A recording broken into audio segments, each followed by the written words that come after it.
Hello, everyone. Welcome to this week's Fireside Creators. I am your host.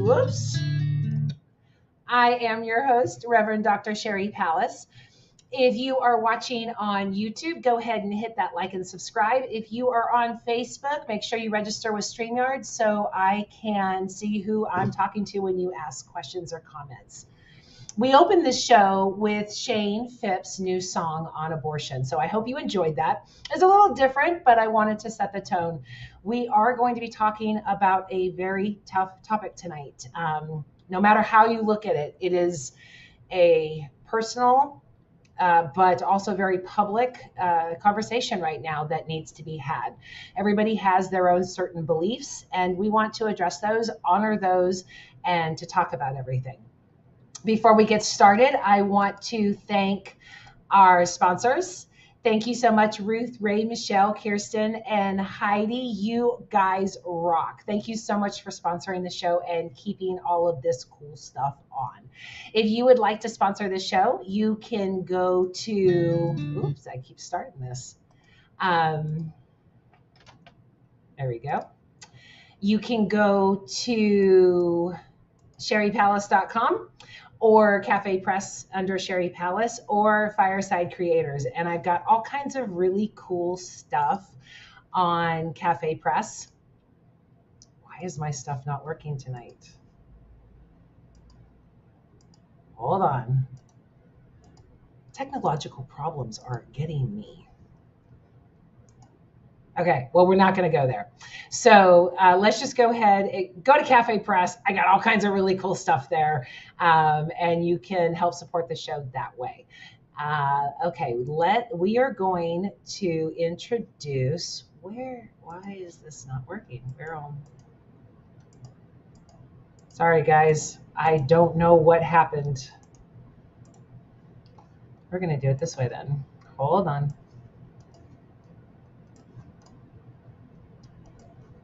Okay, that's not going to work either. Okay, so I'm not going to show you. This is crazy. My pictures won't come up. I don't know what's wrong with the problem. Anyway, okay, so I'm just going to introduce our guests. We have first Shane Phipps. He is a teacher and a writer. He is a history teacher veteran of over 21 years. Shane is also the author of the Carter Journals, Time Travels in Early History, and a blogger and a songwriter. Welcome, Shane. Thanks so much for coming. Good to be here. Thanks for having me. Thanks for opening the show with your song. That was awesome. That was hot off the presses. Yeah, brand new. If you watch the show at all, you know our next guest, Reverend Michelle, a PhD, is retired. But continues by sharing reflections, music, meditation, spiritual counseling, and more with open-hearted, open-minded, inclusive individuals, groups, churches, and centers. She also facilitates rhythm drum circles. Reverend Shell focuses on new thought teachings, practices, and universal principles, celebrating everyone and individualized expressions of the one, and honoring all loving paths and people. She identifies as a new thought, which is practical and positive, Christian, coming from the very diverse background, but is pluralistic in her approach to spirituality. This stuff is not working tonight. Add to stream. There you go. Hello, Shell. How are you? I'm good. How are you? I am good, but technologically frustrated right now. Okay. And another veteran, Ana Garcia Lucas, was born and raised in New Mexico. She is a mother, wife, veteran, and survivor. Anna earned her MDiv at the Episcopal Divinity School in Bexley Seabury. She is currently pursuing a master's in pastoral counseling and chaplaincy at Garrick Evangelical Theological Seminary. She is a Reformed Roman Catholic, spiritual mystic, probably a heretic, and a lover of coffee, music, green chili, and good jokes. Welcome, Anna. How are you? I am all kinds of challenged right now. You're the okay, so I'm not the only one. I've got. No, you are not the only one. Okay, good, because I don't know what's going on. Although I do have to tell you that last week when Brady was here, he said it was his fourth or fifth time, that on the fifth time that he showed up to the fireside chat that he's supposed to get like an SNL jacket. So I was like, you're going to have to fight Michelle and Anna over that because they're going to have a mink at that point. But thank you so much for joining us tonight, Shane. So like I said, this is a really tough topic, and I want to remind our audience that this is a safe space. But with everything going on right now, there's a lot of questions, there's a lot of concerns, and this is a topic that pulls at almost everyone's heartstrings, which is why it's been so effective as a political front for the last 40 years, right?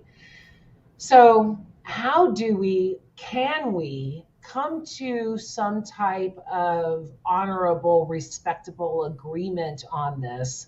And where do we go from here when the sides are so polar opposites and there are so many feelings and emotions behind it? That's just a general question to throw out there. Shane, I'll let you start and open up with your thoughts on the subject. Well, I think the first place to start in this, to clear up some of the division and vitriol about it, is the fact that I don't think there's anybody who's pro-abortion, right? There gets to be this one side is baby killers, Yeah. That's just ridiculous. Nobody is in favor of abortion, right? Nobody wants an abortion. But then it gets to the question of who has the right to say somebody doesn't have an abortion, can't have an abortion?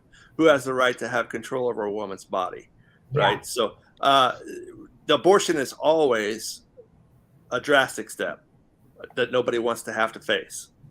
Let's get that out there right on top first and understand that there's no such thing as people who like killing babies, people who are in favor of abortion. That's where I'd like to start with that. I would like to interject one thing. All doesn't exist in our world, right? All just doesn't exist. I've met tens and thousands of people over the course of my lifetime, and I have met someone who used abortion as birth control. So while the majority is out there, the vast majority of people are on the same plane that you were talking about, Shane, there is going to be an exception to the rule where someone comes up and goes, no, but I know someone. So I just want to make sure our language is inclusive, that the vast number of people, I would even go as far as to say 99%, are on the same thing that you're saying. No one likes abortion. No one likes to, have to go through this. I mean, I would even go so far as to say, though, to counter that, is that I don't think anybody goes out and gets pregnant on purpose just to have an abortion. I don't think that there was. There you go. I would wholeheartedly agree with. Yeah. And someone said, again, that's why I interjected this. There are more exceptions to the rule than you think. I think that is based on your belief systems that go way back. And I think we'll cover a lot of those tonight. So you were saying, I'm sorry, Shane, I didn't mean to interrupt you. No, I was finished with the point on your question. Shane mentioned, about regulating a woman's body. And you have to wonder if they pass laws where it's okay for somebody to regulate a woman's body and say they can't have an abortion, what's going to stop them down the road from passing other laws that say, but if you have somebody that's the wrong race, that has a problem that we know is going to, that you have to have an abortion? How do we know that they're not going to, do something in reverse at some time? It's like once you've opened yourself up to be regulated by anybody, the regulation goes in both directions, or has the potential to. Well, in both directions, exclusively female, right? Because I'm not seeing any. Yeah, because men can't have abortions yet, as far as I know. I mean, about for the pregnancy, all of the laws, restrictions, and everything is focusing on abortion as opposed to the pregnancy and how that occurred. So, yeah, I mean, and I mean, we're seeing all the memes fly all over Facebook and Twitter and everything about, does this mean that we get child tax care credits for a fetus? Does it mean that I saw one that was talking about a company, a small business, going over 50 employees if they were at 50 and a woman was pregnant. Does that now take them to a federal level? I mean, there's HOV lane is a really good one in California. So, I mean, how, to say that this, what was someone said the other day, prenatal persons, to give a fetus personhood is, I think, where the argument is at this point. So if you say that, well, a fetus at conception is a person, then that has to go with all of the other laws of personhood too, right? Anna, talk to me. Woo! Woo! So I want to give my opinion on what abortion is. It most definitely is birth control. You are controlling the birth, whether the fetus is dead, whether the fetus is alive. A woman is making a decision to control what happens with that birth. Is it used in the same means as what we tend to think of as birth control, whether it's pills or condoms or IUDs or sponges, etc., on down the line? No, because it stops the conception, or it's supposed to stop the conception from happening. So we call this post-conception birth control, Plan Z. And it does happen to transgender men. I had a transgender man I took in who was 6 months postpartum. And he said if he could have gotten an abortion, he would have. After he had the baby for about a year, his mind changed. But the circumstances under which it happened and how he was abused prior to that had put him in a place where he didn't want to have anything to do with, quote, that growing in me, end quote. As we talked about before, I don't see it as pro-life or pro-abortion or even pro-choice. I see it as all of that chaos and that mix inside. And I think you're right. It comes down to what people want to believe there is at the center of their concern, which is a fetus, is a zygote, is a baby at any certain point in any trimester a person? Because then they leverage the mysterious they, or we know who they are, use the argument that you're killing someone without a voice. We do that all the time. We do that all the time. We do that in war. We do that in police searches. We do that in rapes. We do that all the time. So I don't really see that as an argument either.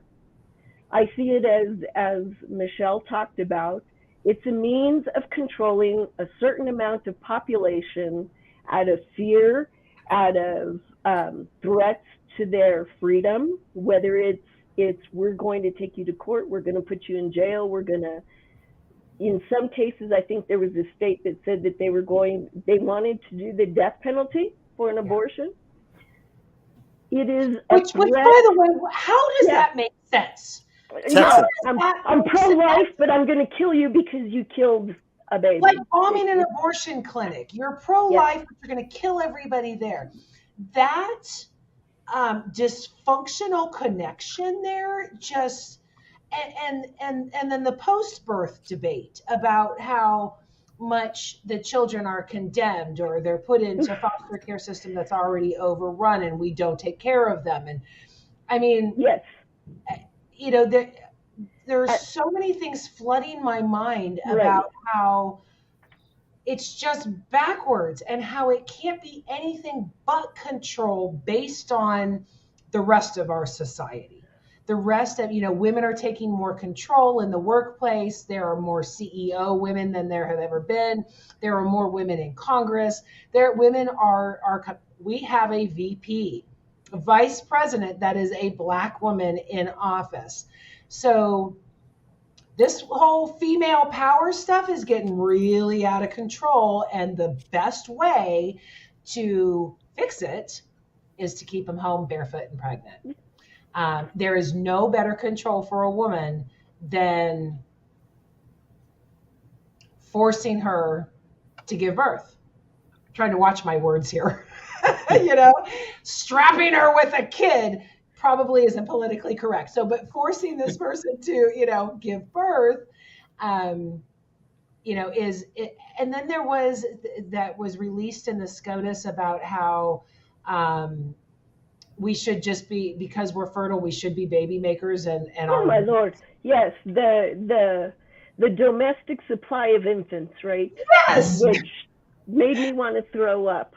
In the meantime, I read earlier this week or the end of last week that by the end of 2020, there were 407,000 children in the foster care program already. And so what they have all these children that hopefully somebody's helping to take care of, but you don't usually hear that good of stuff about being in foster care or, either sides of it. No. And they're wanting to add to that. And then that's where the pro-life comes in. Yeah. When you realize that the majority of people that say that they're pro-life are actually pro-birth. They don't care what happens after the birth. And many of them don't want to support a child after birth. Where, to me, if you say you're pro-life, which I am, I'm pro-life and I'm pro-choice.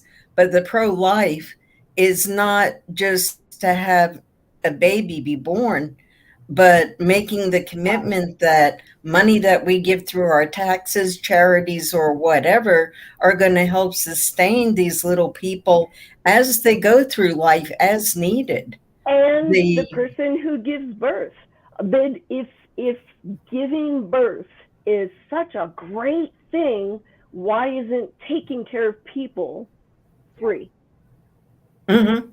We fund military, and I say this as a 27-year veteran. We fund the military, and we've become extremely adept at killing people in any kind of manner, and we still haven't figured out how to take care of the live ones. Yeah. Throughout this whole thing, I keep thinking of The Handmaid's Tale.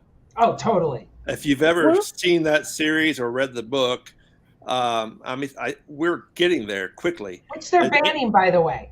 Even in the Handmaid's Tale, those women are housed, they're fed, they have natal care. Those children are taken care of. They are educated. They're taken care of.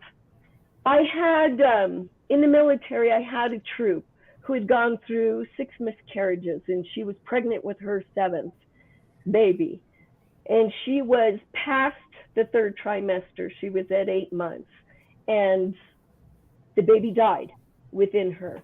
We were in Oklahoma at the time. She could not have a DNC because technically that's an abortion. Mm-hmm. She could not, and the military would not fund taking that dead baby out of her. So for about 2-3 weeks, she carried a dead baby, and she was already an emotional wreck. Her husband was an emotional wreck. She was barely hanging on. We ended up taking her across a couple state lines to have it done. And the doctor at that point, that particular doctor told her, your body would have never expelled this. Yeah. It would have caused an infection. And so it's when we as a people get to the point of saying, nope, abortions are bad, nobody is having abortions under any circumstances at any point, it is done from the perspective of, this really doesn't impact me. And you can name the me in every context. This doesn't impact me. I want what is going to get me numbers, get me money, get me likes, get me popularity, get me whatever, so that I can further my own personal agenda. That is honestly the bottom line. That was the bottom line in the Republicans going pro-life versus pro-choice, because wasn't there a time that they weren't? Yeah. Billy Graham at one point was pro-choice. I actually have one of my dearest friends years ago was pregnant with twins. I actually did a piece on Medium about this, but one of the babies died, and she was in the same position. They would not remove the dead twin. She had to go through it. Then they kept going back and forth, going, well, she might be alive, she may not be alive. She had to feel the dead twin being moved around in her body for 6 weeks because she was in the 3rd trimester, and she could feel her son kicking her dead daughter, trying to get the dead baby out of the way. And she had to continually go 6 weeks. She was forced to carry this child because people don't understand medical procedures, and because people think women will just randomly kill their children. It's just not how it works. No. Less than 2% of babies are aborted in the 3rd trimester, and 99.9% of those are due to medical reasons. So let's start from. Go ahead. I was going to say, if we could possibly learn from past experience, I grew up in the 50s and 60s, and I know that there were women that ended up dying from having illegal abortions.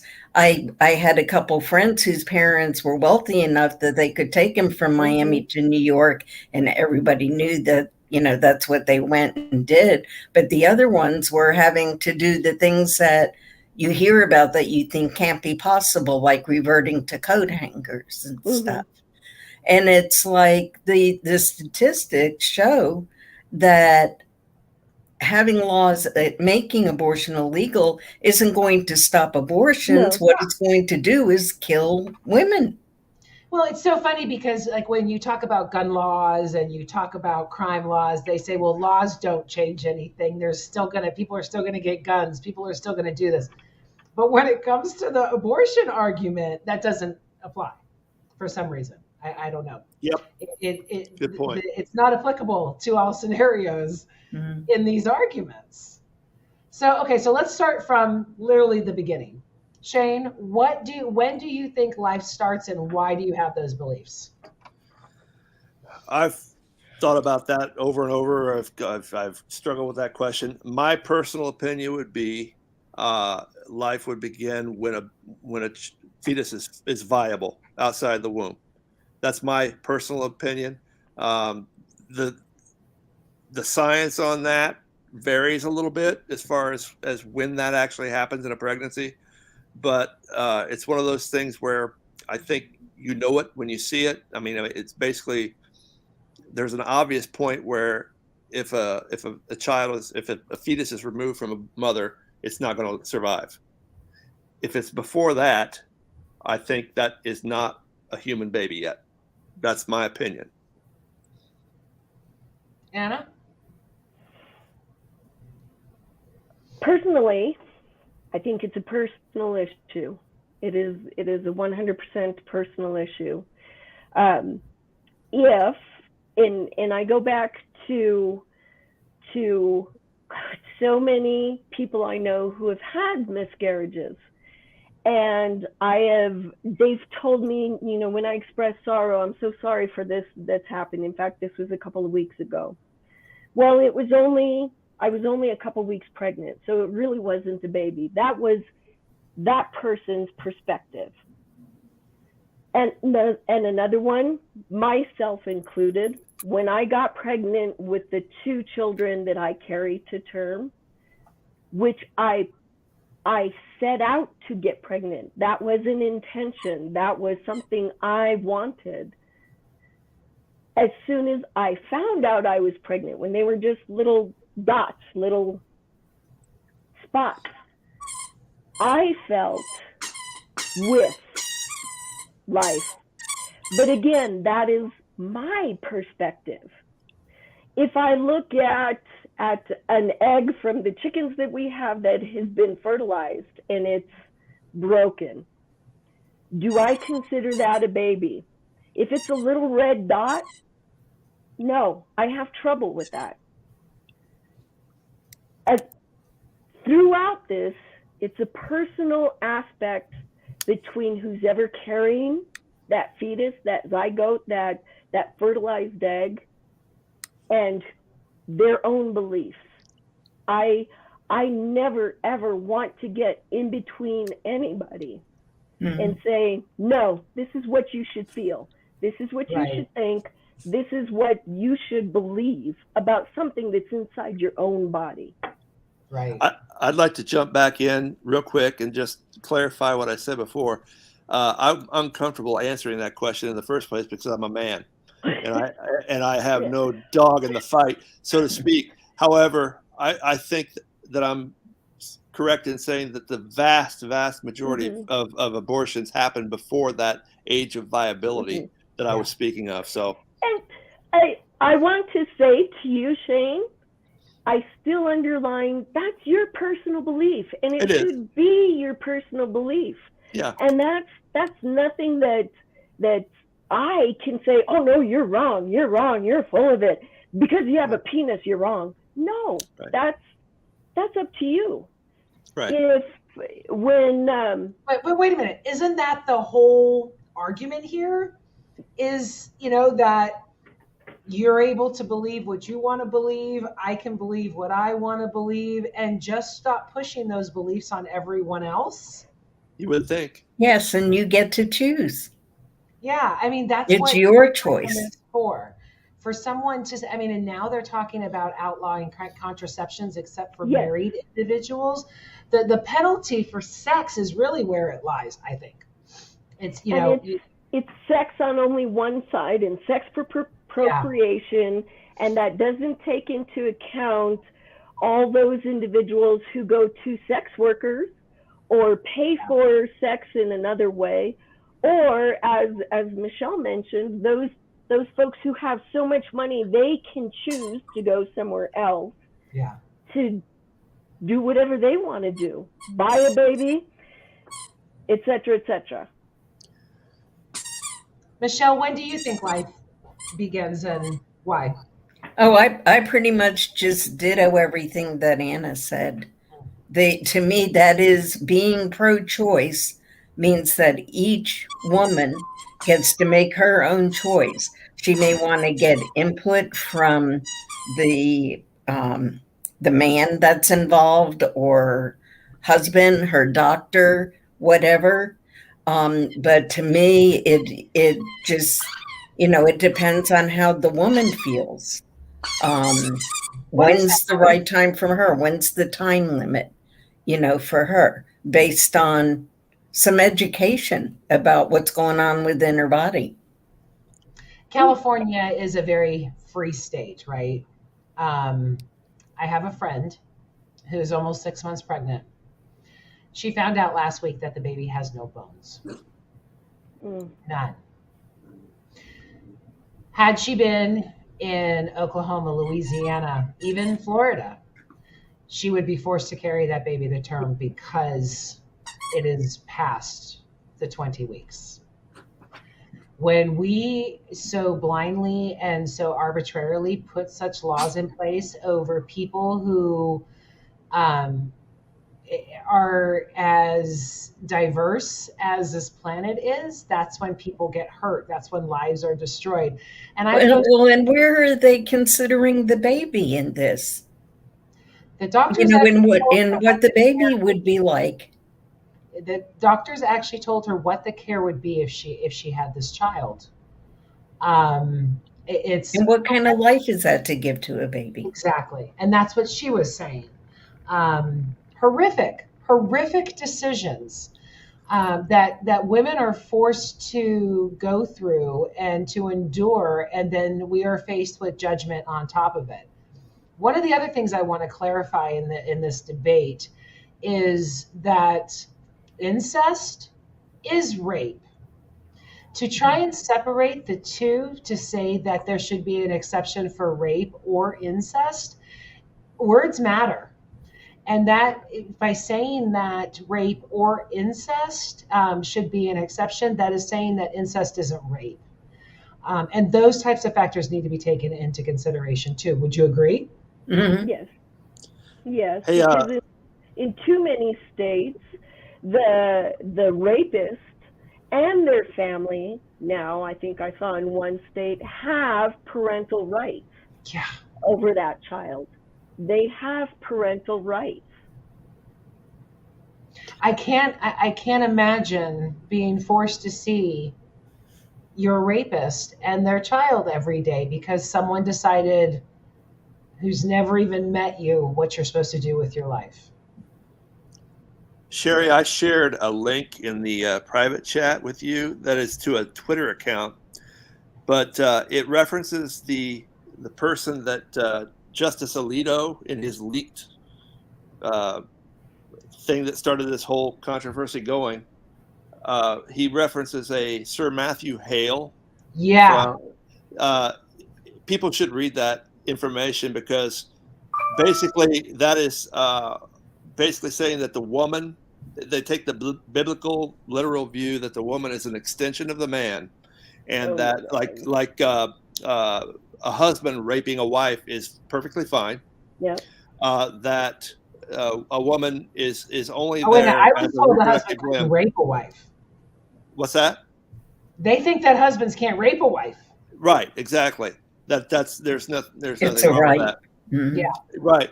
So read those this PhD that spelled out what Sir Hale's viewpoints was. This is Justice Alito is referencing this man in his leaked decision that we're talking about here.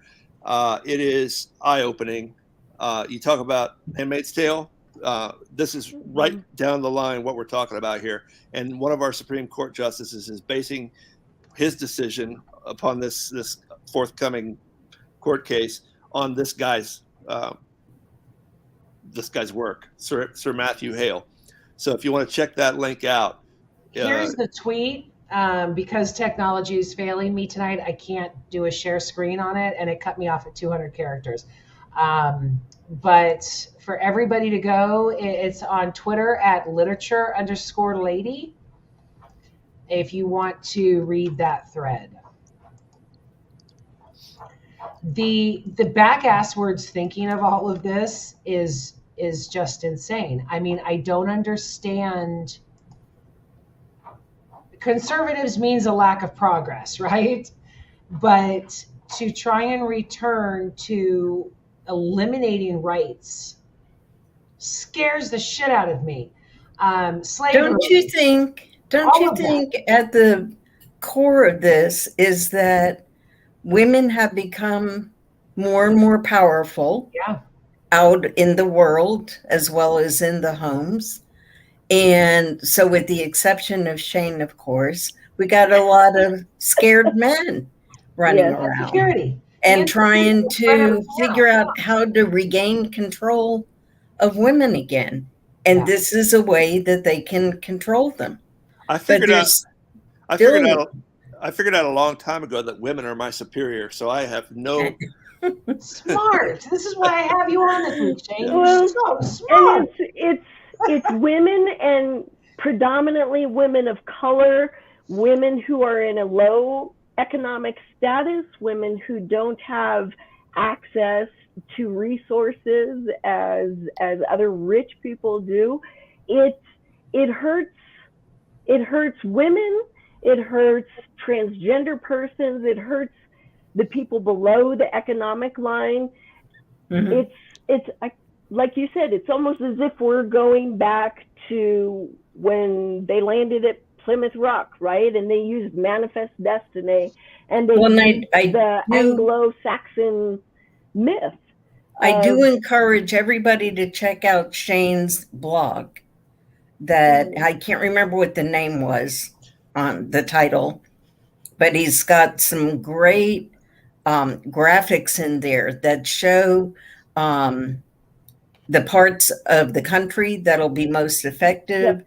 the economic level, the different people, that are going to be the most effective. And it was just extremely informative on top of everything else. Yeah, if you overlay the map of the states that will immediately attempt to ban abortion, they match perfectly with the most highly concentrated Black areas of the country in the Deep South.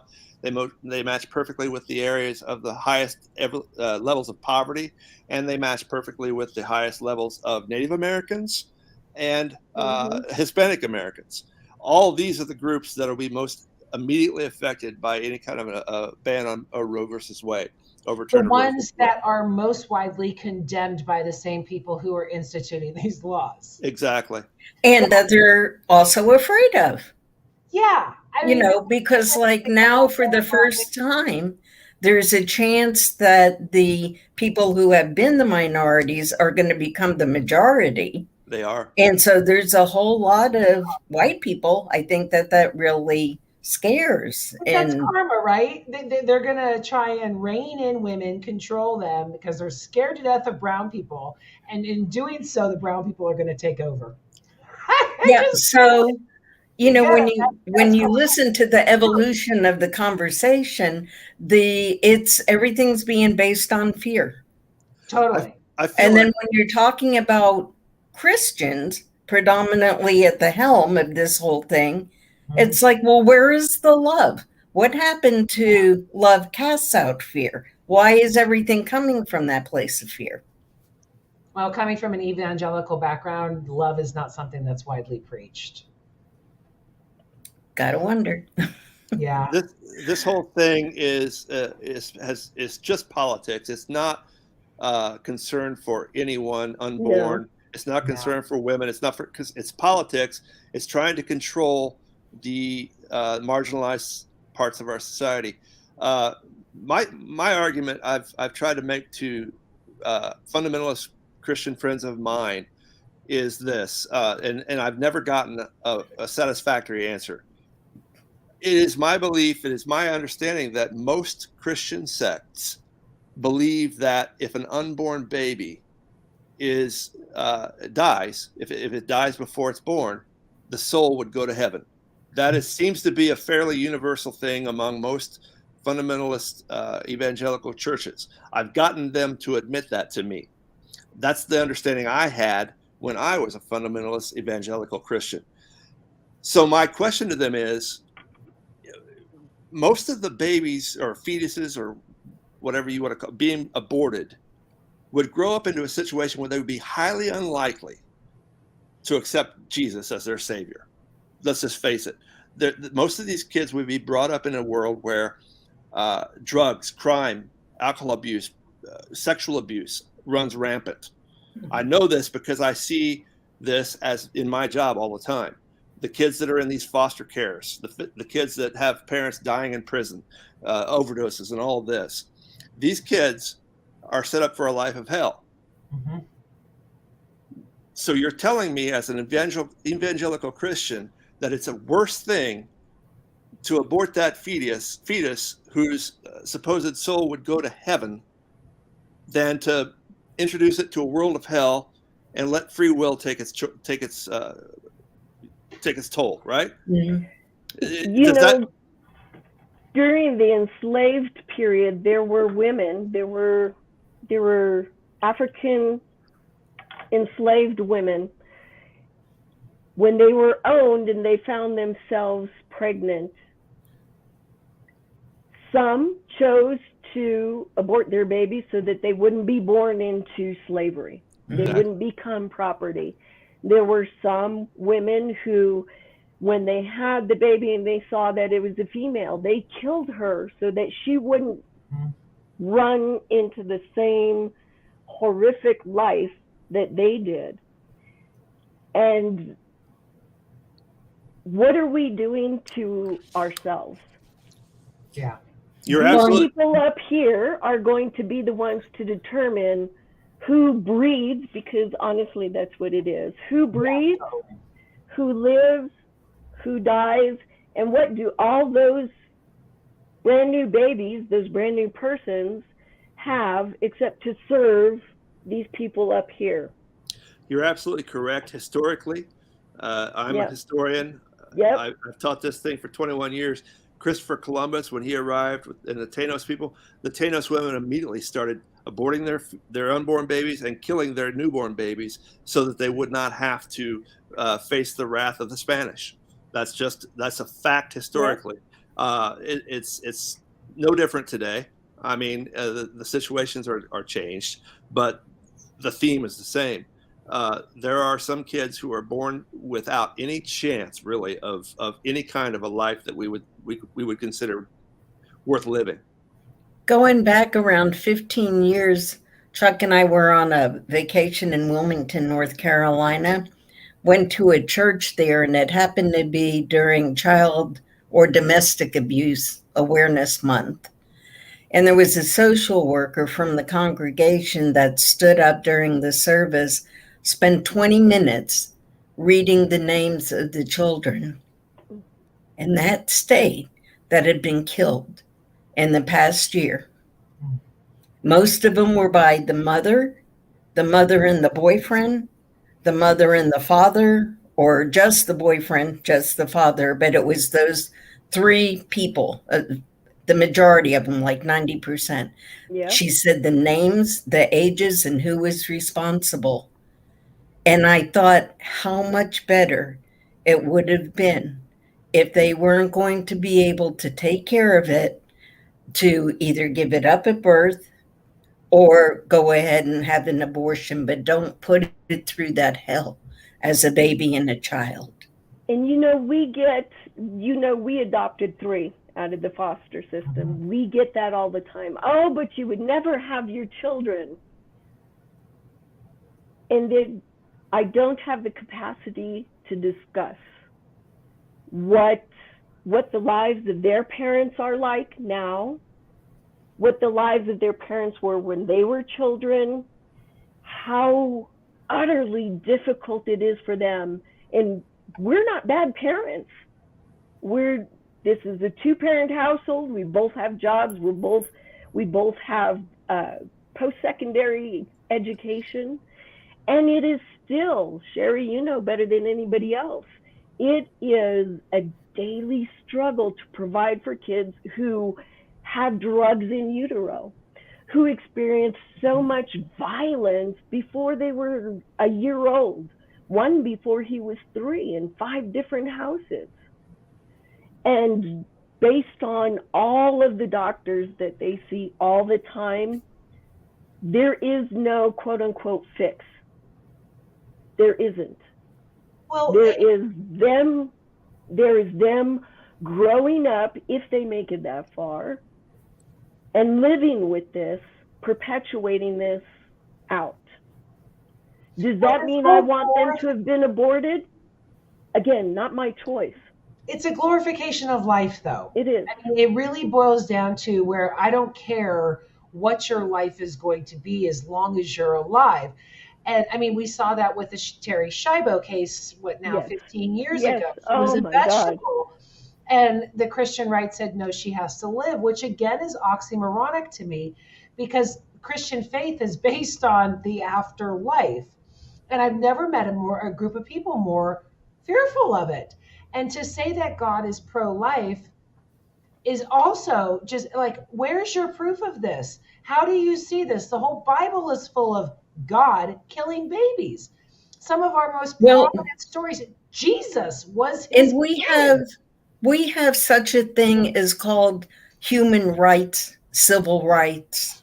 Or we should. Our things shouldn't be based on somebody's religious beliefs or a group of people's religious beliefs. We constitutionally, which Shane can speak to a lot better than I can. There's something about the life, liberty, and the pursuit of happiness. It doesn't say anything about as long as you do it like a Christian would. But then why overturn this law if it's not for God? I'm just saying, I think it's that it shouldn't be a religious issue. Yeah. That it should be strictly as civil. It's like, fine, you believe what you want to believe, and for sure, don't you have an abortion if that's how you feel, but you don't stop somebody else. It is their human right, their civil right. It's a medical issue. It should Can not be. you imagine if we based the quote unquote right to get pregnant and carry a baby to term, if we based it on the level of education one had, the level of money and ability to provide for that child and oneself that one had, on the probability that child would be successful, if we used those statistics to determine whether somebody should be able to have a baby, where would we be?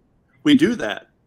Let me interject. As somebody who struggled for years with infertility with my wife and ended up adopting, they put us through the ringer in order to make sure that we were worthy parents. We had to prove that we were worthy parents. Whereas any two knuckleheads can have a child biologically, we couldn't do that. So we had to pass a battery of tests to prove that we were worthy. Right. We did too. Background check and everything. We had to have people talk about who we were and what we were like. But if they did that for everybody, can you imagine? Well, if they do that for that's a slippery rope, though, Anna, because it's eugenics, right? Yeah. That's how eugenics was started. That's how all of that was started, was to say only these. And it was all along racial lines, saying that people of color were not as affluent, so they shouldn't have children. And there was control there, too. Right. So those are all slippery slopes. The fact of the matters are, though, is that it is a personal choice. And for anyone, right, if this SCOTUS opinion goes through and it becomes law, a gun is going to have more rights than a woman. A man is going to have more rights than a woman. Our bodies are going to be regulated. For someone to say this small government, I have to think they're talking about their penises at this point, because it's such big government that they're going into our vaginas. Let me interject the point of a man here into this thing. Please do.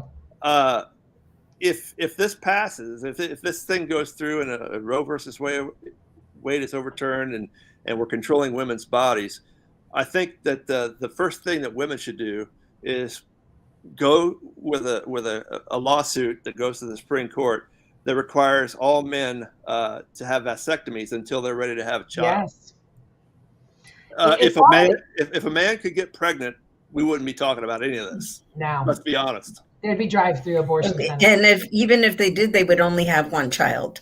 They'd be like, "Oh no, I'm not going through that again." I want to add one more thing that I don't think that maybe they are considering. As somebody who deployed all the time, the first thing you took with you was birth control. Number one, it stopped your periods, which made you more effective on the battlefield because you didn't have to worry about changing tampons or bleeding or anything like that.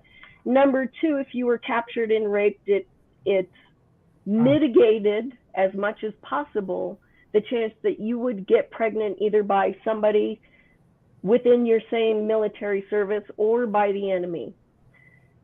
When Afghanistan and Iraq were in full bloom and we were sending almost everybody who had a pulse there, I cannot tell you how many women, how many females from 19 years old up to about 35 asked me to push with the medical community to get them birth control, because you know how it is to get birth control for women, and it's not just go to the store and pick it out. It is not. It involves counseling. It involves multiple visits to the doctor. In some cases, it involves the doctor giving the shots, putting in the IUD, et cetera, et cetera. They wanted that specifically because of those two young ladies that were captured as POWs. And the one question I will never, ever forget is a 19-year-old girl who had just got married because she was about to go to war. And that is right after they took those two young women as POWs, and every media was blasting it all over. And she said, what do I do if I'm captured and raped? What if I get pregnant? What do I tell my husband? How do I come home with this? I think it's better if I just kill myself. And I thought, oh my God, nothing prepared me as a leader to counsel this woman on how not to become pregnant and what to do if she does become pregnant under these circumstances, and how to counsel her husband if this happens. So Michelle, I can't remember, Michelle, Sherry, because they're going after contraception. Mm-hmm. Yeah, let me piggyback off of that real quick with something else that was in that last piece I wrote for Patheos. Was one of the targets on this eventually will be Planned Parenthood, right? And so many impoverished women rely on Planned Parenthood for just what you're talking about.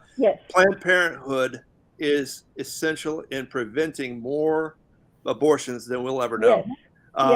They prevent more abortions by a factor of 1,000 than they perform.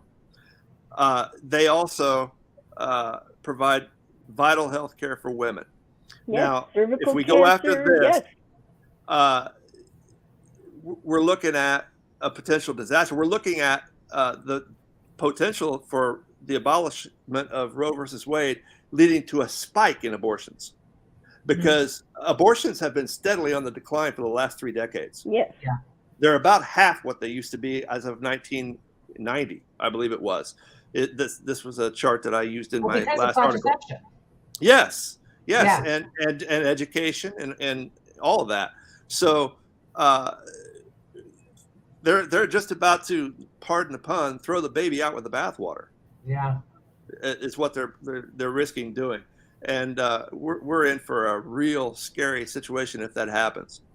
Well, we're at the top of the hour, but one of the things that I want to throw out there, because I've seen it all over social media this last week, is birth control.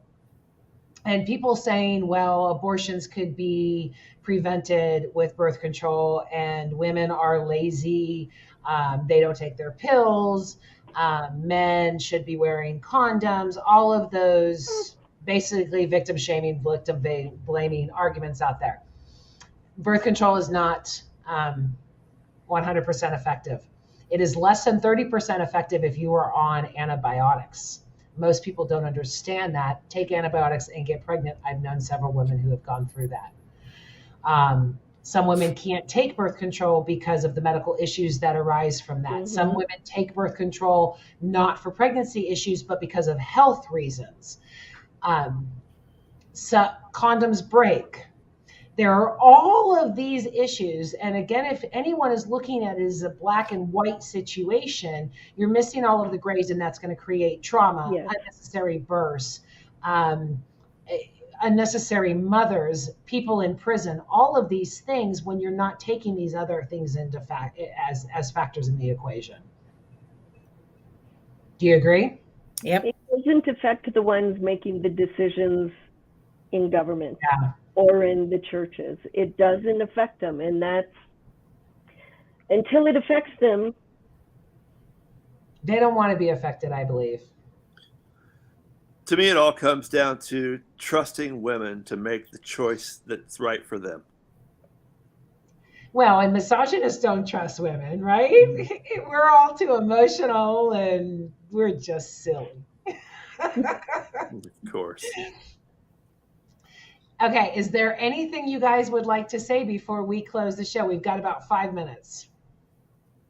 You're going to see an underground railroad of abortion providers and Plan B, or the next day pill, from all kinds of countries. That was one of my questions, because now they're saying today that Plan B is literally the next on their docket. Before contraceptions, Plan B is the next. Do you think any of these politicians have stock in it? Because when they started doing the pregnancy at 6 weeks for abortions, the only thing I could think of is these people have to have stock in Plan B. Women are going to take Plan B every single day. Follow the money. That's what I was thinking. It's like, you have sex, you take Plan B. This is going to have to become a part of the ritual for birth givers. And I do also want to bring up that trans men account for a huge amount of abortions, because again, they don't want to be pregnant. They want to live as a man, and it was probably from a rape or something to that effect. So when you're focusing on your beliefs and how to handle the world around you, these things need to be taken into consideration. It's not black or white. If those people that are wanting to overturn it don't care about women who are cis women, they're going to care even less about somebody that's trans. The bottom line is the wealthy people are not going to be affected one bit. They're going to go to a state or a country where they can get their abortions uninhibited. Only the poor people are going to suffer. Only the poor people are going to have to carry these pregnancies out or resort to some dangerous form of abortion. Always. That's the fact. The marginalized are always affected the first and the most. And Shane, if it's not already there, would you go ahead and put a link on the Fireside page to your blog, so that since we've referenced it a couple times, for anybody that wants to read it and see the last one I wrote about abortion, right? Yeah. Yeah, let me put that up there. Let me see. And all of Shane's links, informations, blogs are on his image in Facebook. You can reach him through this link here. He is also at inside-education.org, so that's a little bit easier, but go ahead, write that down, and definitely follow and look for him. Shane, you can start the closeout. Where can people find you, and what are your final thoughts? Thank you so much for coming and having this chat with us. Okay, I have two main profiles that I write on. Pathos is my place on Pathos is called Empathy Mining, and you can search that out. If you just go to pathos.com, search in Empathy Mining, you'll find it. And my personal blog is about education, all things education. It's called inside-education.org. And my YouTube channel is called A Piece of My Mind, Shane Phipps, A Piece of My Mind. And I've got like 300 or 400 songs on there that I've written, and among other things, video-wise. So any of those places, I'm there. Okay, Anna has to pop off real quick. So before I get your final wisdom, Anna, say goodbye. Thank you so much. Goodbye. Love you. Thank you. I love you. Thank you so much for all of your wisdom and honor tonight. Anna, I just posted that link into the private chat. I'm not sure how to post it directly into the comments. I can't see how to do that. We can do that after the show Okay. and put it right on the thing, but let me go ahead and copy that. Okay. So final comments, any words of wisdom to part our audience with? My final words of wisdom, as far as abortion and women's health and rights, frankly, it's none of my business. Do what you need to do, and it's not my decision because I don't have a dog in the fight. I don't have a uterus. So I don't vote based on my beliefs on abortion whatsoever, and I don't think anybody should. but too many people do. Well, thank you so much for giving the male perspective on the show tonight. You were very valuable. Thank you so much. Michelle, final words, and where can people find you? I don't have a uterus actually either. I don't either. I never had one. But I also don't feel that I have any right to tell anybody else, male or female or anywhere on the spectrum, what to do with their bodies. To me, it's their choice, regardless. And let's see, you can find me by doing a search for my name or hanging out on Fireside Creators. And I retired my ministry page. I decided, since I was just really not doing anything these days much, to go ahead and just retire that. Well, thank you both so much for coming and doing this conversation tonight. I appreciate your loving honor and respect and great conversation. Thank you so much for joining me around the fire. I'm going to send you guys on the back. Thank you for the opportunity. Thank you. As we opened the show, I said this was going to be a tough show. It's a tough topic. I hope that anyone who is going through such a situation is embraced with love and not judgment. We are told not to judge, and this is a classic case of doing so, because judgment leads to a lot of problems, trauma, and a lot of death. In my personal opinion, we should be focusing on life. Life does matter, but the life of our neighbors, the life of the people that are here, the life that are already trying to be lived. And no matter what, that foundation should always be love. So love the one you're with, as they said back in the 70s in the music. Don't judge, because that will lead to the fall of all of us. Thank you so much for inviting me into your homes this evening and joining in the conversation. Leave those comments. I want to know what you think of the show. I want to know what you think of the topic. Next week, we will be talking about PTSD. We will have Anna back, and Jim Enderle will be back also. So another tough conversation, but hopefully changing lives, bringing more love into the picture, and maybe then my technology will work. No matter what you do this week, walk in love. That's all that matters. Have a great week.